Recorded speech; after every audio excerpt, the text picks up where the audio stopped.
All right, do a few minutes, though. Help me out with this on a very cool list. And not a long list, but I just think it's a cool list. A little football nerdy, but you can all handle this. Surely you'll recognize the names. There are no right or wrong answers, just opinions. The best part of this is I think we could probably even create, I don't want the liability, but if you want to do it, go right ahead, a Jeff Ward created NFL draft drinking game. So don't pick one player, pick three. And I'll make it easier for you, I think. I could do it for hours. SI.com, everywhere you look now, there's lists and lists and lists and projections. And if you heard my interview with Lee Steinberg, arguably the most powerful agent in all of sports, has been for some time. I think even arguably the most important person in football of the last 30 years. He even said, just be careful about the stuff you believe leading up to the draft. It is put out there by agents. It is put out there by general managers. Everyone is trying to negotiate a position. So always be cautious of that. So this is not about what will happen in the draft. It's really about what has happened in the past in the draft. So SI.com does this thing. It's called the best draft pick of all time for each team. You're not going to care about each team. I know that. I do. I find it interesting. I could do it for hours. You do care about a couple. And it's pretty interesting because I think it's all up for debate. It really is, believe it or not. So here's what it says. Go back in time if you want. Well, actually, you're going to go back in time. Best draft pick of all time for each NFL team. I'm not doing all 32, but we'll do 2. With less than 10 quarterbacks, it says, 6 first-ballot Hall of Famers, and countless Super Bowls among the list, all 32 franchises have one player that stands above the rest. Okay? Then they set it up this way. This is kind of cool. Let's be clear from the top. This is about the best player ever drafted by a team, not the best value ever found by the club. I mean, we can nerd out and do both, but I find it pretty interesting. So we'll skip 30 of them and get to the 2 in the state of Texas. First of all, the Dallas Cowboys. The Dallas Cowboys join, I think the Pittsburgh Steelers historically have had the most successful drafts. The Cowboys might be number 2 or 3, to be honest. Both franchises have churned out dozens of Hall of Famers. There are particular drafts. There was a draft period for the Pittsburgh Steelers in the early 70s, I think it was, maybe mid-70s, in which I think their one draft by the Steelers produced 7 Hall of Famers. Dallas has had similar type things. They really have when you go back and look at it. So, best draft pick ever by the Dallas Cowboys. Now, I'm going to slightly disagree. SI.com says the best draft pick ever by the Dallas Cowboys was Roger Staubach, a quarterback in 1964. He didn't play in 1964. You know why? He went into the military. He came back and played later on. Now, Roger Staubach, by the way, is one of those guys, this is always a decent exercise to do. When you think about an NFL player, 2 come to mind right away. One of them killed 2 people, but 2 of them come to mind right away. If you stuck Roger Staubach in his prime onto an NFL roster in 2023, he'd be a star. He'd still be a star. In fact, his game and his style, I'm not going to compare anybody to Patrick Mahomes. I'm not doing that. But his game and his style and arm strength and athletic ability, he would be a star now. He would. He's one of those guys that, I mean, there's a lot of positions and a lot of athletes who would say, look, they couldn't make it today. He wouldn't, in my opinion, he wouldn't just make it today. He'd be a star today. The other, you're not going to like this. I think if you took O.J. Simpson in his prime and you stuck him in the NFL today, he'd be a star again. Now, it wouldn't matter as much because running backs don't matter as much. But O.J., like Staubach, his skills and his talent would work anytime. Work in 1970 or 2023. I really believe that. And if you ever think about players, there are some There's some that you could take them from the old days and stick them today, and they'd, in my opinion, still be stars. Staubach is one of those. So SI says that Staubach is the best draft pick ever by the Dallas Cowboys, which was a draft of 1964. He didn't play for a few years because he went into the Navy. Here's what he did. He won 2 Super Bowls, reached 3 Super Bowls. He missed the playoffs only once until his retirement in the 1979 season. That's a ridiculous number right there, especially when you think about the Cowboys of modern day. Okay, so in his entire career, he only missed the playoffs once. He was a Super Bowl MVP, 6-time Pro Bowler, and he made the 70s All-Decade team.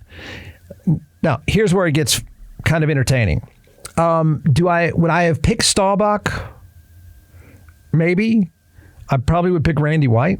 I think Randy White was the first player picked in a draft. Randy White, who went on to he was an undersized linebacker even in college out of Maryland. And Dallas had this amazing ability to they really had these amazing defensive linemen. They really built their franchise during their great run of the 70s and even 80s on defensive linemen.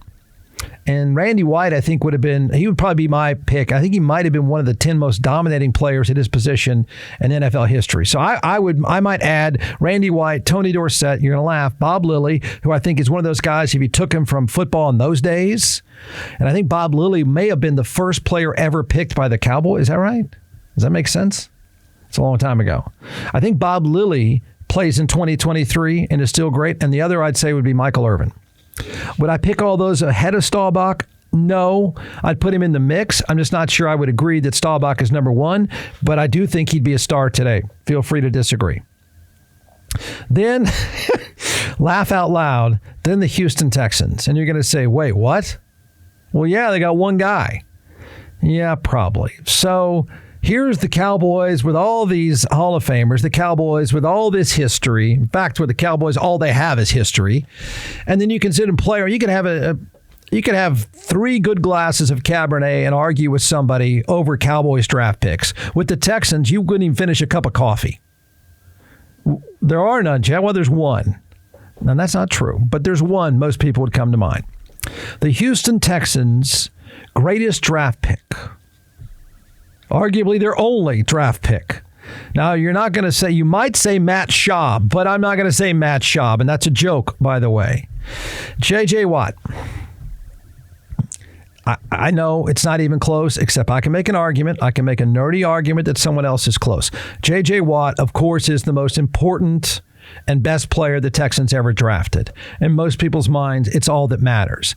J.J. Watt, as most people know, was well on the way to being the second greatest defensive player of all time.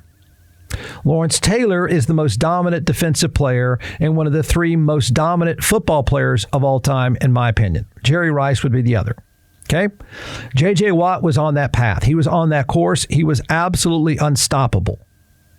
He is, and not only, and most people, it's weird, most people, I think, know him as a nice guy who hands out bottled water after hurricanes more than they know him as the guy who was one of the most dominating defensive players of all time.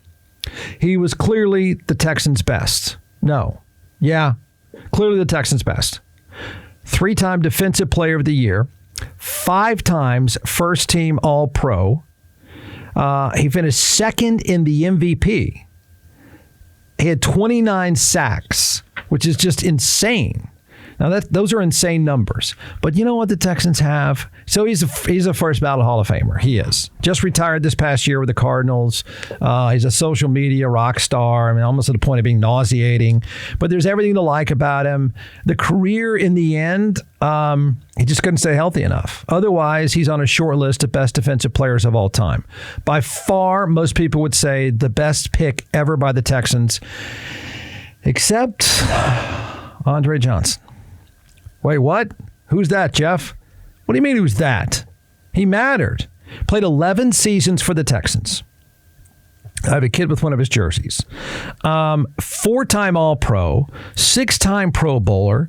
He had, 7? I think he had 7 seasons with 1,000 yards receiving. And it's not exactly like he was playing with Joe Montana, okay? This guy he was remarkable. He really was. if J.J. Watt is number one, Andre Johnson is 1A, and most people wouldn't even think of his name. They had a couple others. It didn't matter to most of you. I would say DeAndre Hopkins and Arian Foster. Arian Foster, people forget, that guy had something like 1,600 yards in 2009. Had 3 1,000-yard seasons. There, how nerdy is that? Then you skip through it all and you go through the list. Not that you want to care about the rest of this. And you think, okay, what, Jeff?